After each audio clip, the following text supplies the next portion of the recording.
Welcome to the show, Ray. I'm so excited to have you on. Thanks so much, Megan. I'm really glad to be here. I would love if you could give a little bio of who you are and where in the world you are currently joining me from today. Yeah, so I'm based in Lubbock, Texas. I'm originally from San Diego, California, but I have been a self-employed entrepreneur for about 15 years now. That was definitely not the plan. I was planning to go into the mental health world and be a counselor in the prison system.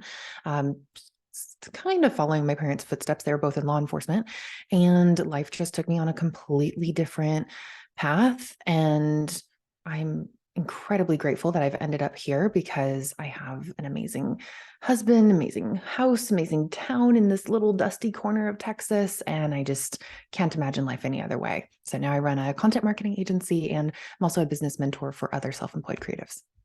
Isn't it so funny? As soon as you said you were looking to go into like mental health within the prison system, I remember when I was younger, I wanted to be a police officer because I wanted to help people. And I was like, no, no, no, like I'm going to be the person like to save the day and to help people. And I feel like I had this huge shift when I was working in corporate and I worked for a private investigative firm. And I realized I was like, I don't want to be the person who saves the day because of an emergency. I want to help people be preventative about mental health and burnout and to live a healthier lifestyle. Whereas, yeah, I felt like if I went that other route, I was just like, it's amazing and I applaud anyone who does it. But I had realized that I wanted to be more the person who was more preventative rather than reactive. Yeah, you're totally right. And my dad is a patrol officer. Well, he's retired now, thank goodness. And my mom was a gangs detective. And you're right. I mean, their jobs were very responsive. They were very reactive. They weren't proactive. And I mean, there's something to be said about having a strong police presence in a community. But also, that presence needs to be very positive in order for it to be proactive and preventative. Otherwise, yeah, it's just responding to 911 calls when shit goes sideways and bad things are already happening. Yeah, I couldn't agree Yeah. more. So I would love to know, like, what led you down this path? You had an idea, this is where I'm going to go, and then you pivoted and you took this entrepreneurial route. What led you down this path? Oh, lots of things. So like I said, both my parents were cops, and so I was kind of always fascinated by, I don't know if fascinated is the right word. Maybe I just felt very at home in the law enforcement and kind of criminal justice world. Like my dad's police station was my babysitter. Like when my parents would have overlapping shifts, one would drop me off at the station. I would kind of like hang out under my mom's desk or like hang out in the break room and play with the little magnets on the board and things. They had these little like cop car magnets that they would like diagram traffic collisions and things like that. I'd play with those. And then once the other parents' shift was over, they would pick me up and take me home. And so I was just always in the law enforcement world. All my dad's friends were cops. And so all of the kids I hung out with were cops' kids. And it's just kind of a culture, it's a little community. And so that world made a lot of sense to me, but I was fascinated by psychology. And there were a lot of kind of like weird, tense dynamics in my family. And my mom was a very angry and aggressive person. And I was always kind of figuring out, okay, how do I not piss her off today? And so understanding and anticipating human thoughts and human behavior and all of that, it just came very natural to me because of how I grew up. And so psychology seemed to make sense. And I went into that in undergrad. And all the while, I was putting myself through school as a freelance writer. I was writing website content. I was actually doing website development first, which is something I taught myself when I was in fourth grade and changed schools and had no friends. So I learned CSS and HTML and PHP and all those things that us 90 kids kind of did. And then yeah, when I was already through a bachelor's degree in psychology, a master's in professional clinical counseling and marriage and family therapy, and towards the end of my master's in criminology, I was working at a mental hospital and I just burned out. I was just miserable in the mental health world.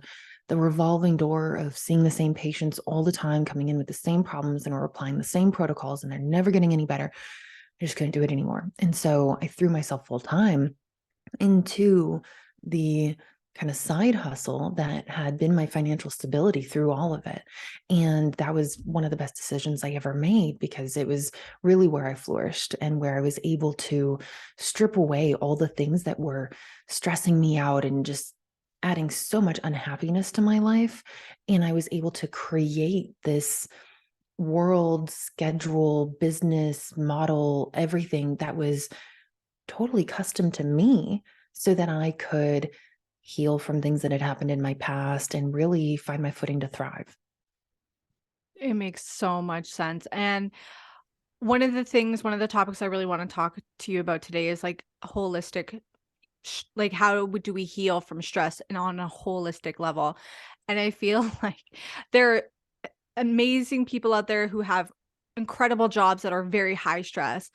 But I always feel like people who are in the entrepreneurial space is like, if you wanna know what stress is, go into business for yourself, like, become an For sure. entrepreneur because there's financial stress, there's emotional stress, there's physical stress. I mean, there's so many different levels of stress that I feel like people don't really bank on. They just see this, like, end vision. They're like, "I'm gonna do this thing that I love. I'm gonna help people. I'm gonna make money doing it. It's gonna be incredible." And then kind of the reality side kicks in and you're like, "Oh my god, I have to teach myself website development or coding or finances, and how do I track all of this stuff?" It Yeah. becomes very almost overwhelming to be in this space. What were the things that you encountered early on as an entrepreneur that really kind of made you question almost being on this path? Like, what sort of stressors Yeah. did you come up with that, were really like, "Can I keep doing this? Can I actually do this?" Yeah. Well, I'll be totally honest. I've hit burnout multiple times, not just in the mental health world, but also once I was on my own doing my own thing. And like you said, like the entrepreneurial lifestyle is probably one of the most high stress situations you can put yourself in, because all of the responsibility is on your shoulders, all of the weight of success. If you want to sell your services, that's on you. If you want to manage your money properly, that's on you. If you want to get projects done on deadlines, that's on you. Everything is on you.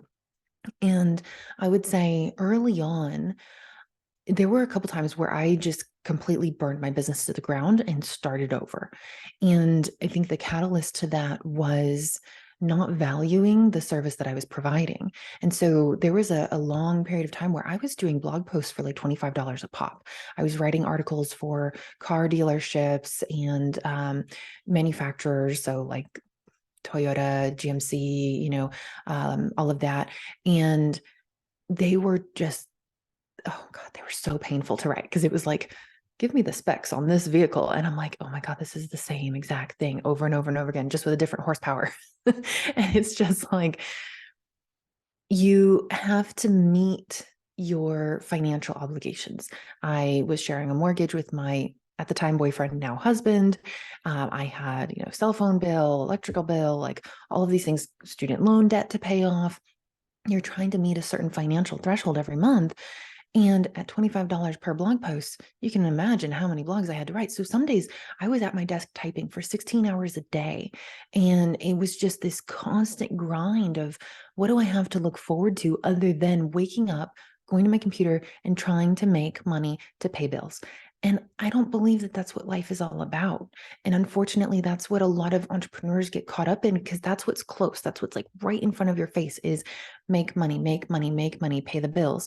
And if you let yourself get too caught up in that, then you just sink deeper and deeper and deeper into it, to the point where you burn out. And when that happened to me a couple times, I just threw up my hands and I was like, I'm done. And so I would email the client I was writing for. I'd say, hey, this is the last assignment I'm going to be turning in. And I would burn it down, make no money for 2 weeks or 2 months or however long it took for me to figure things out, and then design a better model and then go build that new model. And what was the catalyst that you realized, something has gotta give. I have to start taking care of myself. I have to start making actual decent money so that I can keep doing this thing that I love and not grow to resent it and go, you know what, I'm not Mhm. even doing this anymore. I'm going back to work or I'm finding a corporate job. Yeah, I think it's just I've always been very in tune with that feeling of being miserable. So that probably sounds very strange, but growing up, I came from a very unhappy household, and I can recognize that feeling of misery. And when I was growing up, my dad and I would occasionally get sick. Like it was like a cold, kind of flu symptoms, kind of bronchitis symptoms. And it kind of was all of these things mishmashed together. And we'd go to the doctor, and the doctor would say, "There's nothing wrong with you. Like, you don't have an infection, you don't have a virus, you don't have anything." He's like, "I think it's stress." And I have learned over the years of going through that while growing up, and my dad and I kind of commiserating around, like, holy shit, we're both experiencing the same thing. We're like legit physically sick, but nothing's physically wrong with us. Recognizing, okay, that's coming from our heads, that's coming from our mental state, our emotional state. And now I'm very sensitive to that. When I start to feel, the word that comes to mind is just misery, just miserable. That's when I go, okay, whoa, whoa, whoa. I got to nip this in the bud. Something has to change. And luckily, every time I've noticed that, I've gotten better and better and better at figuring out what is the thing that's causing that feeling, because it's usually not the writing work, or maybe it's not even the clients that I'm working with. It's usually something very nuanced. And if I can change that, then poof, the misery goes away, and I'm no longer stressed and sending my body on this downhill spiral into physical sickness. It really is so amazing to me in both a great way and not a great way what stress can do for our bodies and our mental state. I feel like it's one of the things you do hear doctors talk about it all the time, like get your stress under control, learn how to like be stress free. And it's like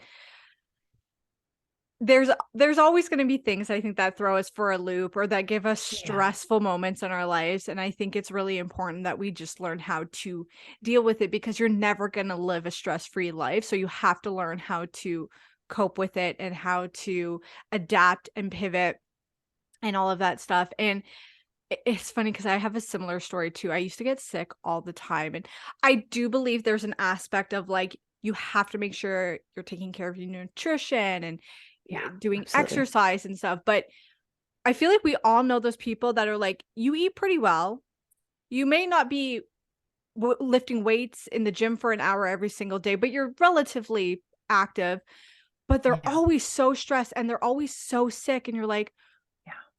what gives? Like, what Yeah. what's the correlation here? And I think, like, stress is something that is so important.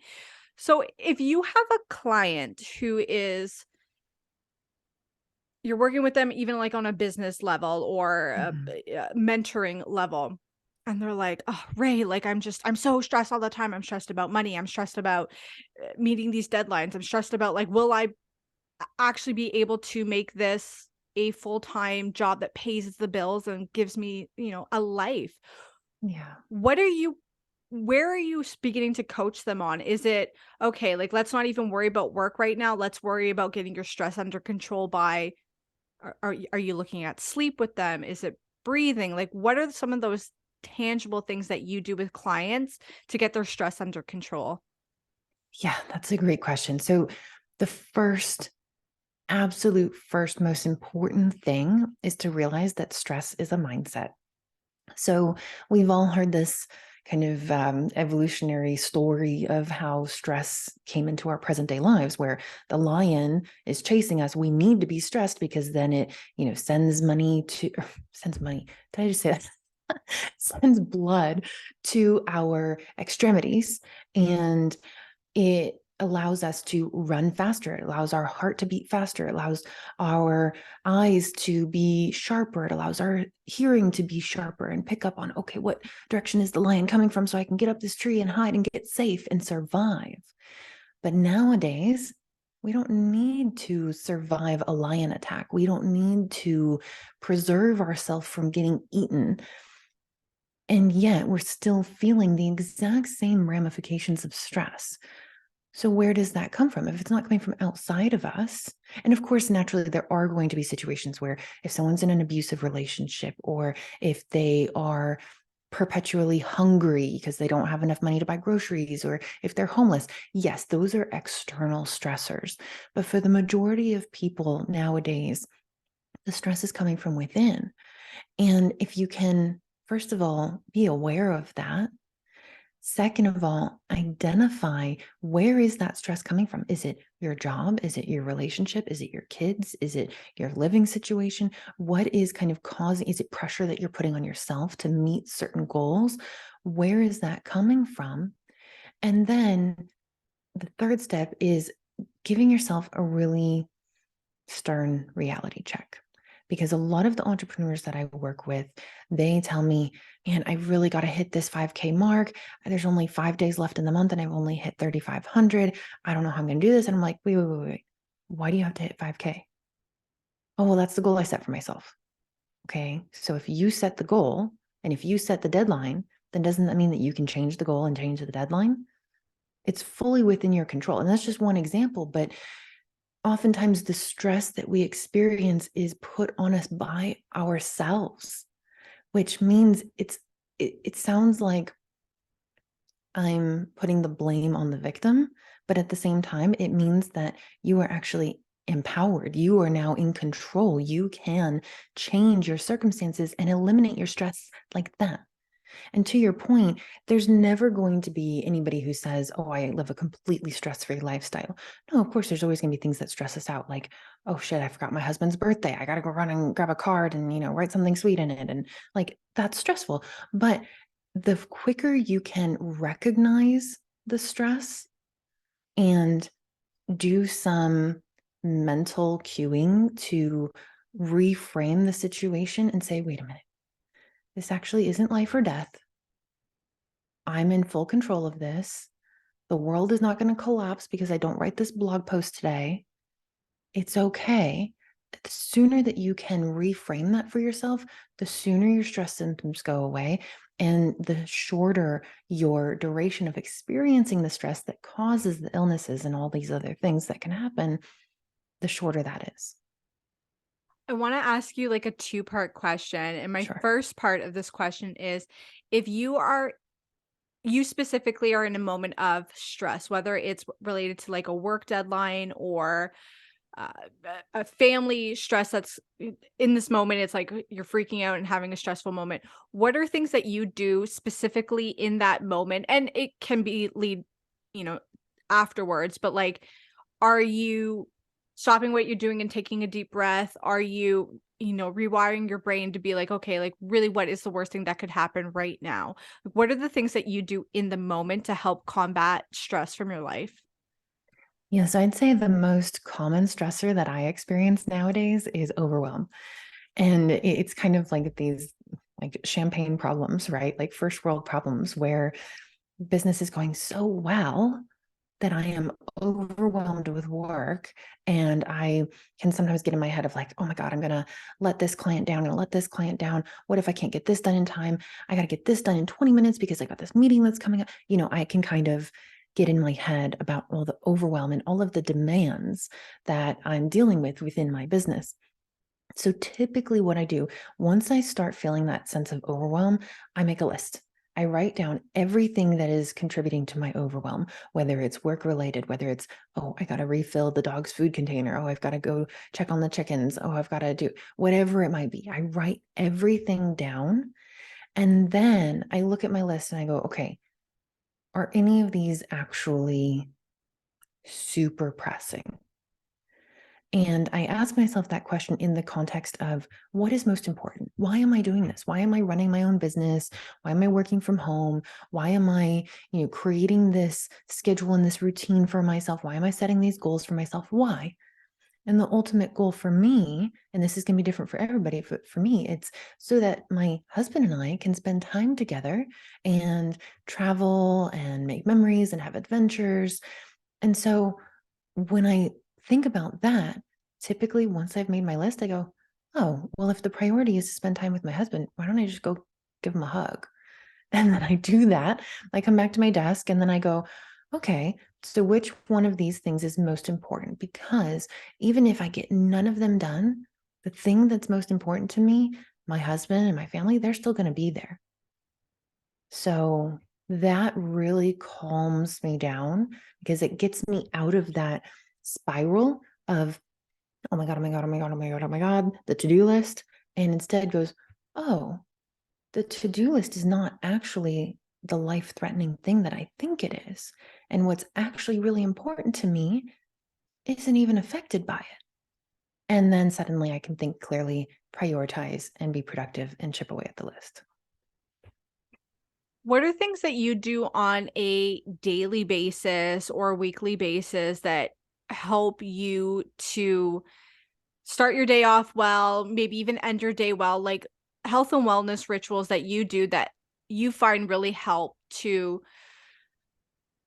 remove stress from your life or at least kind of set you up for a good day? Because, like we were saying, we all know there's going to be periods in our day or in our week where we're stressed out, but like maybe you're like, I have a yoga practice and that at least helps me most of the time keep pretty stressed or at least level headed. And I find if I do that in the morning, it sets me up for a good day. Like, what are some health and wellness practices that you do either every single day or maybe weekly or even monthly that you find really help you to kind of eliminate stress from your life? Yeah, I'd say I'm probably pretty typical in the sense that, like, all the things that you read about online that you should be doing, like exercising and meditation and, self-care and all of that. I do those things. So there's not really anything that I do that is unique. But I would say that, so to answer your question more specifically, on a day-to-day basis, I have a very specific morning routine where I know that the things that are most important to me, those need to happen at the very beginning of the day before anything else, before I even look at my computer or my agenda or my email inbox. And that's waking up in the morning, drinking some water, doing my meditation, doing my workout at 7 a.m. And on alternating days, I have either just my own workout that I do, or I do my workout with my personal trainer. And then spending some time outside. I love being in our backyard. We have 12 adorable chickens who I like to go say hi to and talk to like a crazy chicken lady. And then, while my dog is running circles around our backyard, and that just makes me happy. I'm out there for maybe 5-10 minutes, and the fresh air, the morning sun, that makes me so happy. And to start my day that way, then also, I have my husband working from home with me now. And so we're always laughing together in the morning. So laughter, levity, joy, feeling connected to him. Once I have those things in my day, it's like nothing else matters. All the emails that come at me, all of those things, everything is put in perspective because the most important things are so present in my day-to-day life. And I would also say, I'm not particularly religious, but I would consider myself spiritual. And so maintaining that kind of spiritual connection and spiritual practices, again, really puts things in perspective. We are not meant to come to this three-dimensional world and kill ourselves over our email inboxes. Like, that's not what life is all about. And so remembering that can really separate me from the stressors and keep those from kind of entering my happy bubble. Are there any like hard boundaries that you have when it comes to your business so that you don't feel that sense of overwhelm? Are you cutting off emails by a certain time? Is it like weekends I don't even look at my inbox? Because that is a hard no for me when it comes to the business side of things. Yeah. And I would say I probably have a really weird schedule. So I work Thursday through Tuesday. So I take Wednesdays off. I don't do any work on Wednesdays. Wednesdays are like I might just lay on the couch in front of the TV. I might go lay out by the pool. I might go get my hair done. That's what I did yesterday. Yesterday was Wednesday. That's just my day. And if I have clients who say, hey, can you meet on Wednesday? Nope, not available. Because I've learned to understand and honor the way that my brain works best. And I think we've all kind of been bombarded with these messages that, oh, you have to train yourself to wake up at 4 a.m. and go run a 5K and, do these ridiculous miracle morning routines. I don't believe in that. I think there are people who are morning people and people who are evening people. And when you can figure out your ideal routine that works with your unique energy pattern, you may have 5 spikes of energy throughout the day. You may have one. Everyone's different. And I've learned that I'm very, very, very introverted. I can do like one-on-one calls and client meetings and all of that, but they drain me and I need to recharge alone home, like in my PJs and my fuzzy socks. And so I have designed my schedule very deliberately so that all of my meetings are on Tuesdays and Thursdays. Wednesdays I have off, and then Friday, Saturday, Sunday, Monday, I don't take any calls. And those are my days to be creative and to get my creative work done. So I still work as a copywriter. I still do content creation, still do strategy and planning for all of my marketing clients. And that happens mostly on Saturday, Sunday, and Monday. And I tend to recharge on Wednesdays and Fridays after my full days of meetings on Tuesdays and Thursdays. So with those boundaries, I'm not only able to do more work and be more efficient, but I'm able to avoid that burnout. And thankfully, my clients, when I've communicated that to them, they've been very, very understanding because they know they're paying me for a writing service or they're paying me for my mental capacity. And they don't get that if they expect me to be on all day, every day. There's so many things here that I'm like nodding my head so much to because I relate so much to it. But the one thing I wanted to ask you first off is, are you familiar with human design? Oh, yeah. Oh, yeah. Big time generator. Oh, okay. See, perfect. It's as you're talking, I'm like, I wonder if she knows what her human design is. Yep. Because feel like when I learned that about myself, like I'm a projector, my work Wow. schedule changed so much. And it's Yes. funny now because I feel like I do the least amount of work that I've ever done and I make Mhm. the most amount of money. And Yeah. that's a really hard concept for entrepreneurs to wrap their head around is like, because I feel like a lot of the time we fall into this, I call it like that Gary V mentality where it's like, if you're Mhm. not working 24/7 and you're not moving the needle forward, you're not contributing to your business. And that was me for a very long time. And I burnt out so much and so often. And I used to beat myself up so much because I was like, I love what I do. I wouldn't go into business for myself if I didn't love this.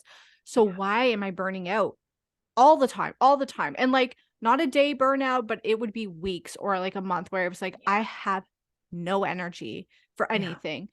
And then learning about human design for me and figuring out how that worked with my energy flow and like I am someone who doesn't do well with a lot of pressure. So like how do I Mhm. alleviate that pressure for my life to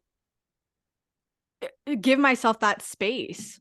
Yeah, absolutely. And it's funny because I actually work with a lot of projectors on the Chiron side. And I feel like this is something that, especially our Western society, tells us wake up, go to work at 8 a.m., you get a noon lunch break, end work at 5, go home, do all the work around your house, make dinner for your family, be Donna Reed, whatever, go to bed, wake up, do the same thing the next day. Oh, and then somehow you're also supposed to take care of your kids and do all the grocery shopping, keep your house clean and do the laundry. And you're supposed to have a social life and you're supposed like, when are you supposed to do all of that? And I think being a projector in particular, your natural energy pattern is the exact opposite of that. Projectors work so well in these short, concentrated bursts of energy, like 2 to 4 hours. Focus on something that you're really passionate about. You get absorbed in it, you knock it out, and then that's it. No more work for the rest of the day. You got to go recharge. You got to go enjoy the sunshine, go bake something. I don't know, whatever you enjoy doing. You have to understand that if you try to force yourself to work like a generator does, like I'm like an energizer bunny when I get into work mode. I can go, go, go, go, go, go, go, go, go. And sometimes my husband has to come pull me off of my desk because he's like, it's 6:30. I'm hungry. Let's make dinner. I'm like, oh, I've been here since 9 a.m. So if a projector tries to take on the same schedule as a generator, it's not going to work. You're going to be miserable and you're going to burn out. No, it's my husband's the same way. If he gets pulled into something, it's like, "Okay, I'll see you when I see you," type of mentality. Yeah. What are some things that you do that you to recharge your Mm. energy? So let's say you gave us your morning routine, but let's say you're feeling just utterly like, "That was a day. My clients took a lot of energy from me." It can be big, like, you could be like, "I go for a hour massage on the days for recharging," or it could be something as simple as, like, I just take, like, a really warm shower, and I feel like that recharges and removes energy from me that's not mine. What are some Yeah. things that you do that help you to recharge from, those types of days or clients? First and foremost, I go get a hug from my husband. He and I are so in sync, and he's like my recharge station. So definitely getting a hug from him just makes me feel 10,000 times better. Also, going outside and getting some sun. I don't know if it's because I grew up in California or if just because I work indoors. And so, kind of like my body is always deprived of vitamin D. I don't know. But stepping out into the sunshine is like, it's kind of like what you're talking about with a shower. The sunshine coming down on me is like a shower of just rejuvenation. And then doing something with animals. I have a dog, I have a cat, I have a gecko, and I have 12 chickens. So even just like picking up my gecko and petting him because he's super soft and, he's got these cute little eyelashes, or cuddling my cat, or taking my dog outside and watching him run laps and chase the birds, and just being around animals makes me so, so, so happy and helps me kind of recharge and feel very grounded before I can kind of re-enter the digital world. And I think that's something that we take for granted nowadays, is we think, oh, like it's so easy to work from home or from your cell phone or from your tablet or whatever. But what we're doing when we're doing that is connecting ourselves to a digital world with infinite taps on our energy. So it's like this constant drain when we have our phone that has 50 apps on it: Facebook, Instagram, TikTok, email, Voxer, WhatsApp, all the things, Slack. Like every single one of those things is pulling energy out of us. And I'm a huge supporter of leave your phone in your office when you go to bed. When my husband and I go on vacation, I never have photos because I don't have my phone on me and I'm just enjoying the moment. And that is so rejuvenative. If we can detach from the digital world and just be in the physical world, that is probably the best thing that I can recommend for anybody to do. I want to cover a couple of key things that I believe help contribute to stress levels. The idea of like sleep, nutrition, movement, all of that good stuff. What are things that you do in each of those categories that you feel like help you uh, to not necessarily like relieve stress, but to help combat stress on a daily basis? Like, are you someone who is I have a nighttime routine where I read for half an hour and I make sure I get at least 8 hours of sleep a night. Are you somebody who you said you work out doing your own workout? Sometimes you have a trainer. Like, what sort of workouts are you doing? What sort of movement are you doing daily? What kind of nutrition are you eating? Because I feel like people don't associate that with helping them to combat stress. And I think Yeah. it's so important because if you kinda have that locked in, you can better handle stress, I believe Yeah. anyways. Absolutely. I totally agree. And I think, particularly in the fitness and nutrition categories, they can cause us more stress when we're like, oh, the big thing is being vegan nowadays, and I'm an immoral person if I'm not vegan. And, we can take on these diets and these kind of like prescribed labels when we think that's what we quote unquote should be doing. And that actually causes us more stress.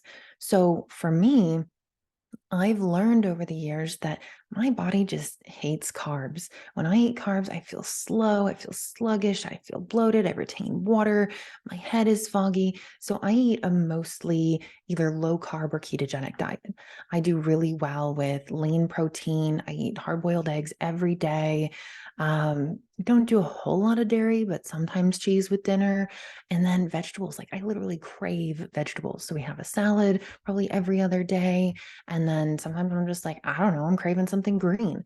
And so one of the best books I can recommend on this is called The Fuck It Diet.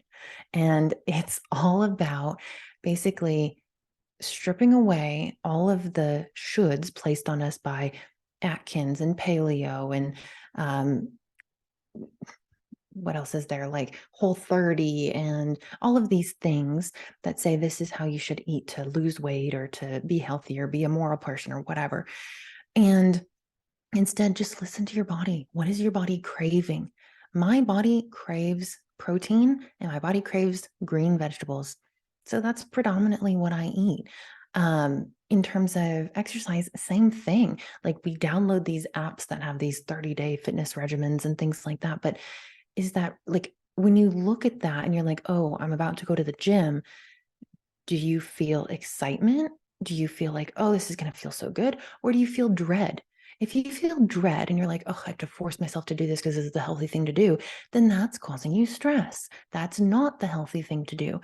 Why don't you do something that actually seems like, oh, that would be fun? So, for example, in the summer, we have a pool at the house that we moved to recently. And in the summer, we'll go swimming, or I will just do, I wouldn't consider myself a very knowledgeable yogi, but I will do what I think is yoga.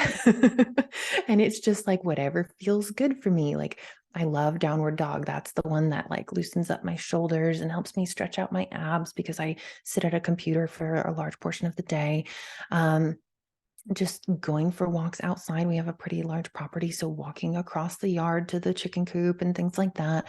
And then with regard to sleep, that's probably the area that I still really need to improve on. So I go to bed without my phone. I wake up without my phone. That is by far the best thing I've ever done for my sleep routine to help reduce stress. But I'm still very guilty of watching TV and movies in bed. And it's just fun and it's cozy with my husband. And we'll watch, whatever we feel like watching for movie night or whatever. But not having your devices in your room. So the point where when you wake up first thing in the morning, you're thinking about, okay, it's the morning. Let me stretch. Let me do some movement. Let me get the blood flowing. Let me feel good. What do I want this day to be about? How do I want the day to go? You think about all of those things. Let me get some water. Let me hydrate myself. Let me take my vitamins. You think about all those things before you think about what does everybody else need from me? What's waiting for me in my inbox, my email inbox, my Slack channels, all of that. First, focus on what you need. And so in terms of sleep routine, I mean, my sleep routine kind of is a little different every night. So I guess then therefore, it's not a routine exactly, but removing the demands of the digital world from the room where I sleep, that has been the biggest game changer. I couldn't agree more. That's one thing that I've always been very mindful of is like this phone does not go into the bedroom. If I, for whatever reason, need it for an alarm, it goes into airplane mode and it goes away from me. So I'm not reaching for it at night or first thing in the morning.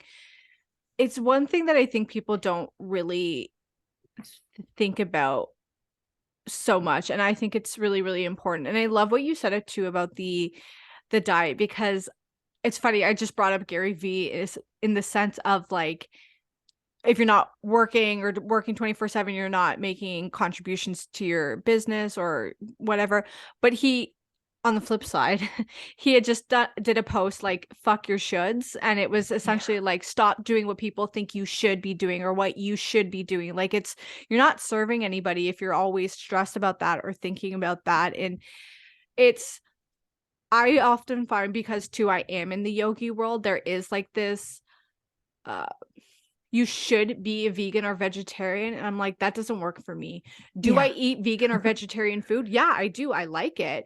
Yeah. but it doesn't work for me as a quote unquote diet. Like I like to have I'm someone who needs a lot of protein. Like Mhm. I hate when people kind of throw these blanket approaches to everybody because I think it's I mean, we're not all the same people and I feel like we all know that, but yet we Right. still take these blanket approaches to exercise and food and sleeping and it's like you have to do the thing that works for you. And there's a obviously there's a little period of adjustment or like I don't want to say like forcing yourself to do something, but like if you've never had a fitness routine and you want to start, there's this level of like psyching yourself up for it, you know, to do it once or twice a week to start. But Yeah. we should never feel like I hate this so much that I don't want to do this. It's like, so then why are you doing it?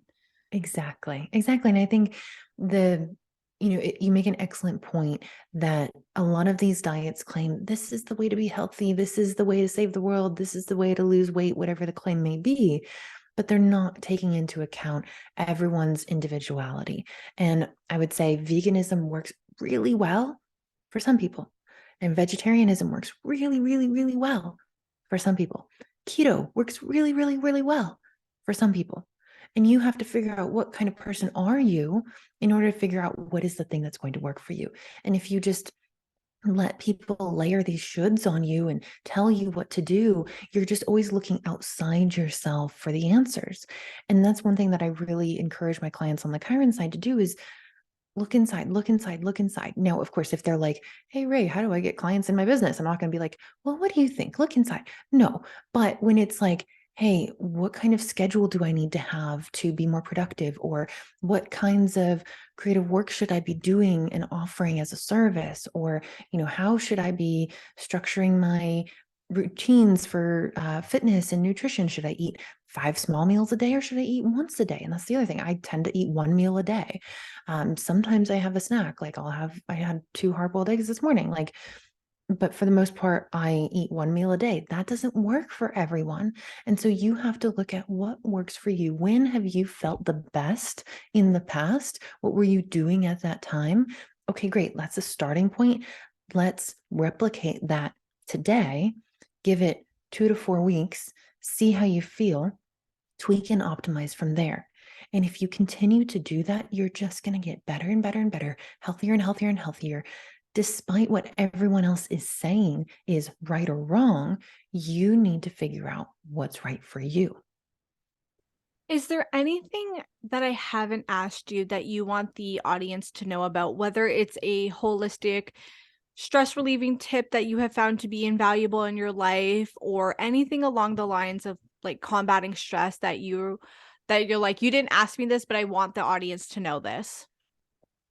Yeah, the one thing that I will say, and if there's any kind of like key takeaway that I really want people to leave here with, it's we all have heard about and maybe even experienced an anxiety attack or a panic attack. And what is an anxiety attack? It's when your mind gets so worked up and stressed and freaked out and worried about something bad happening that your physiology responds to those thoughts. So your heart starts beating faster, your palms get sweaty, your breathing gets shallow, your eyes get, what is it? Do they dilate? I can't remember. I can't remember if they dilate or they get dark. Something happens, like all these things physiologically happen. And so if that can happen in a negative situation, imagine what can happen if you do the reverse. If you stop letting these thoughts about, oh, I got to do this and got to do this and got to do this. Oh my God, I'm going to be such a failure. Oh my God, I'm not going to meet this goal and this goal and this goal and this financial. Oh my God. And if you go, everything's okay. I'm good. I'm healthy. I'm happy. I have a roof over my head. I have an amazing dog. I have an amazing partner. I have amazing friends. I like my family life is good. Like the sun's in the sky and it's a beautiful day. What if you think about that? What is that going to do to your physiology? We vastly underestimate how powerful our thoughts are. And we seem to accept it as a norm or as a standard or as a given that negative thoughts can cause bad things, but we never take that additional step to think about, well, what can positive thoughts, calming thoughts, grateful thoughts do to your physiology. It's an amazing transformation that can happen when you train your brain to think about the positive and the silver linings in every situation, as opposed to the worst case scenario. I couldn't agree more with you. It's one of the things that I think like, it's just so much more enjoyable and fun to think of those positive things. It's exhausting to think about negative things all the time or like the what ifs and the worst case scenario. It's like, that's not fun. Nobody wants to be around those types of people. People want to be around the fun, positive. And I'm not saying like you have to be rainbows and butterflies 24 hours a day, Yeah. 365 days a year. Right. But I think when you have more of that positive outlook, like you just easier even you're easier able to combat those negative things that do happen into your life or bounce back from them or pivot, and it's just Yeah. it's a lot more fun to be in a positive state of mind than it is to be in the negative side. Yeah. It's all about what's your default. Is your default being a glasses half empty kind of person, or is your default being glasses half full kind of person? What's your default? And if your default is the positive, then that's going to be the upward trend over time. Yeah, absolutely. I'm going to ask you a question, and it's a little unfair because you already gave us a book recommendations, but I'm going to ask you, is there another book or a podcast or resource that has brought you incredible value? It does not have to be related to stress. It could be anything at all that has just made a profound impact in your life. Absolutely. So I'm a huge book person. I'm a total nerd. I've got stacks and stacks of books all over my house. So it's going to be a book recommendation. I would say You Are the Placebo by Joe Dispenza is Mm. it's life-changing. I mean, he goes into the science of how powerful your brain really is, and he shows all these studies of how people have mentally caused themselves illness, even death, mentally caused themselves joy and abundance and fitness and health. He goes into all of it, and it just shows you from a very practical, scientific, you know, if I can see it, then it exists kind of standpoint, just how powerful your brain really is. And if you can choose to think the positive, healthy things, then you can completely change your life. So I would definitely recommend You Are the Placebo. Perfect. I have both of those, the Fuck It diet book and that one written down too, because I will definitely be checking those out. Ray, if people want to work with you, if they want to check out what you're doing online, maybe they just want to follow you online and see what you're up to, where can everybody go and find you? Sure. So you can find me at chironconsulting.us, and Chiron is spelled Chiron, consulting.us. And I'm on Instagram, Facebook, LinkedIn, and of course my website. And then you can just email me. There's an email form on my website, or you can probably get my email address from Rocket Reach or Hunter.io or whatever you want. Just email me. I'm open. Perfect. I will make sure everything is linked in the show notes. Thank you so much for this conversation. Yeah. Thanks so much for having me. This is great.